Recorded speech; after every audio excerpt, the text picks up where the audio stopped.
Hi friends, இன்றைக்கி வந்து ஒரு சூப்பரான டிஷ் தான் பார்க்க போகிறோம். இட்லியை வச்சு மசாலா இட்லி செய்கிறது எப்படின்னு பார்க்க போகிறோம்.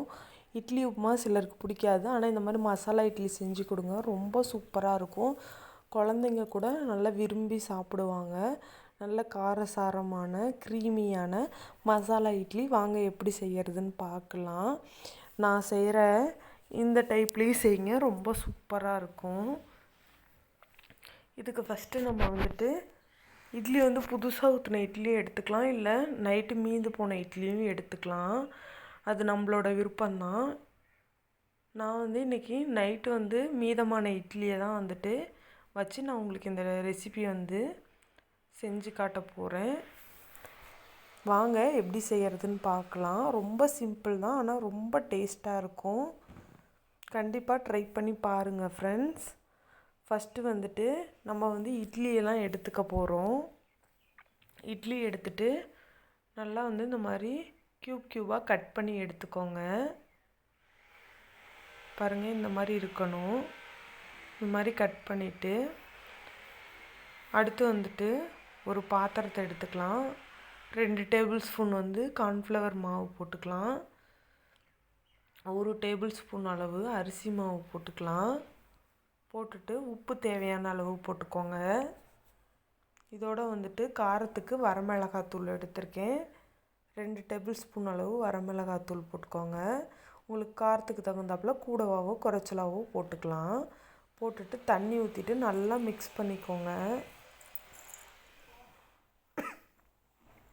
பாருங்கள், இட்லி மாவு பதத்துக்கு இருக்கணும்.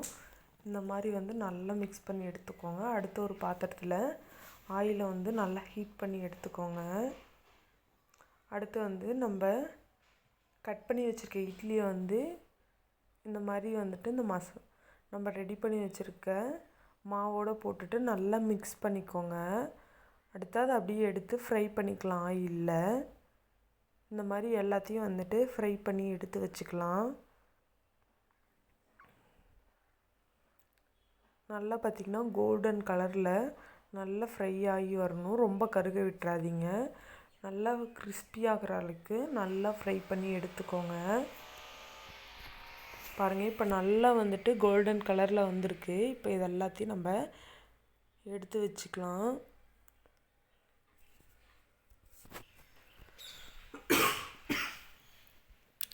பாருங்கள், இந்த மாதிரி ஒரு பாத்திரத்தில் ஆயில் ஊற்றிட்டு இஞ்சி பூண்டு வந்து இடித்து போட்டுக்கலாம்.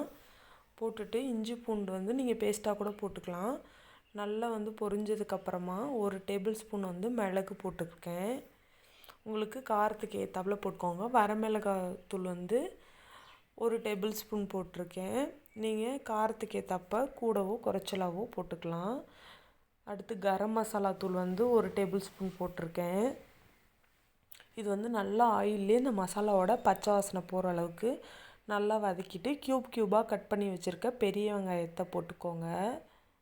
நீங்கள் பொடுசாகவும் கட் பண்ணிக்கலாம். நான் இன்றைக்கி க்யூபாக கட் பண்ணி வச்சுருக்கேன். அடுத்து க்யூபாக கட் பண்ணி வச்சுருக்க கேப்சிகம் போட்டுக்கலாம். போட்டுட்டு நல்லா மிக்ஸ் பண்ணி விட்டுக்கோங்க. உப்பு போட்டுக்கிறேன் தேவையான அளவு. இப்போ நல்லா மிக்ஸ் பண்ணி விட்டுக்கலாம்.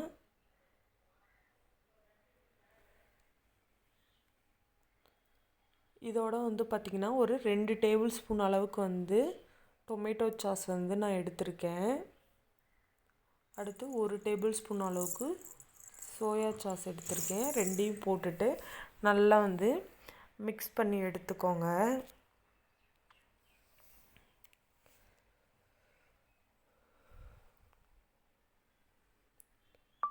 இப்போ வந்துட்டு பார்த்திங்கன்னா கார்ன்ஃப்ளவரை வந்து தண்ணியில் கரைச்சி வச்சுருக்கேன். அதையும் வந்து ஊற்றிக்கலாம். இப்போ வந்துட்டு ஃப்ளேமை வந்து கம்மி பண்ணிக்கோங்க. இது நல்லா வந்து திக்காக ஆரம்பிக்கும்.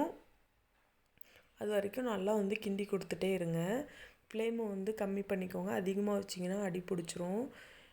இப்போ நம்ம ஃப்ரை பண்ணி வச்சுருக்க இட்லியை வந்துட்டு இதில் போட்டுக்கலாம்.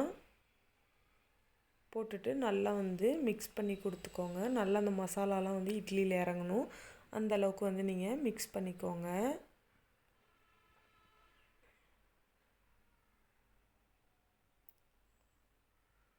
பாருங்கள், சூப்பரான மசாலா இட்லி ரெடி ஆகிடுச்சு.